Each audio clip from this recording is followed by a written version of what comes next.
The tragedy in Minnesota making swatting calls known as the false reporting of emergency incidents even scarier for students who are just heading back to school.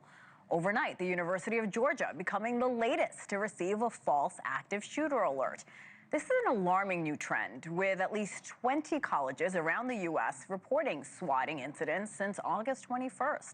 Now, the disturbing false calls are being linked to a group known as Purgatory.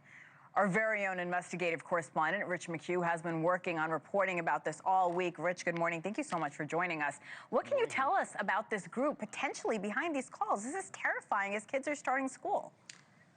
Yeah, it's absolutely terrifying, and you hit the nail on the head. This is precisely even more terrifying because these calls are coming in between real active shooter calls like the one we've seen in Minnesota. But you've likely never heard of this group unless you're familiar with online chat rooms and Telegram and Discord. They're called Purgatory. They're an online cyber criminal group. According to a new intelligence report by the Center for Internet Security, they're behind this new trend of active shooter hoaxes.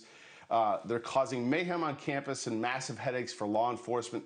The series of these swatting incidences where they get SWAT teams to arrive on campus.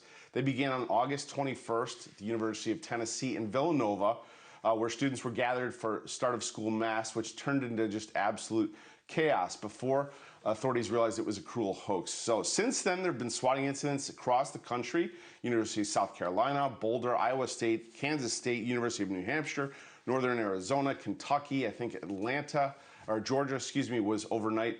John Cohen, he is the executive director for the Center for Internet Security. His group put out this report. I asked him about this group called Purgatory. Here's what he had to say.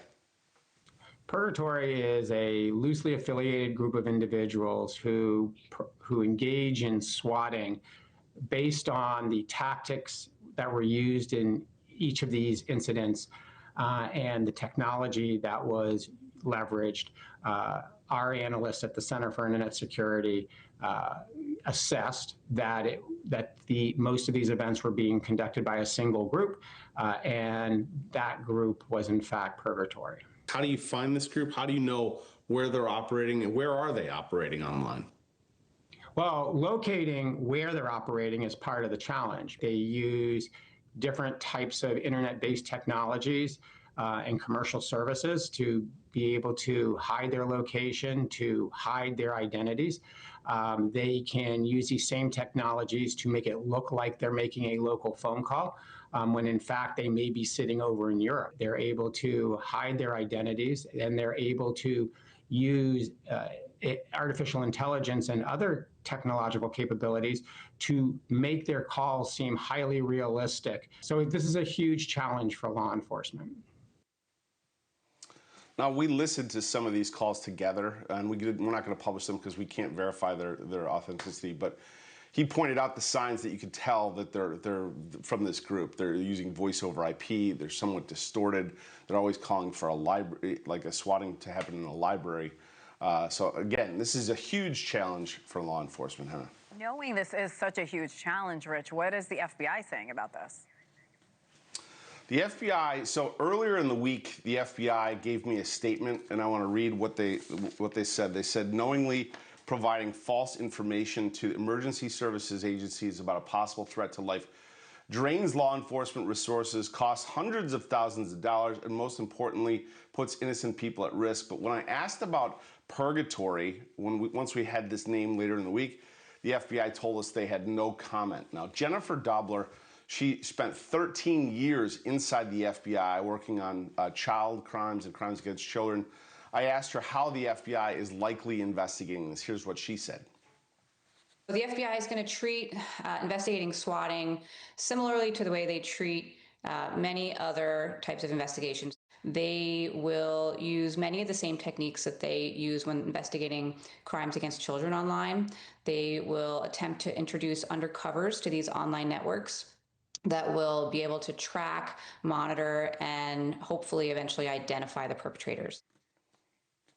Now, part of the unique challenge here, John Cohen says, is that some of these perps may live overseas, and despite how cavalier they may be, it could take a while for the feds to nab them. part of their playbook is to, while the attack is taking place, so in this case, while the swatting is taking place, to live stream it. They want people to watch it in real time. So the challenge for law enforcement is knowing where that content is being posted, being able to observe in real time when that content is online, so that that knowledge can be used to assess the criminal or threat-related activity that may be occurring in a specific jurisdiction.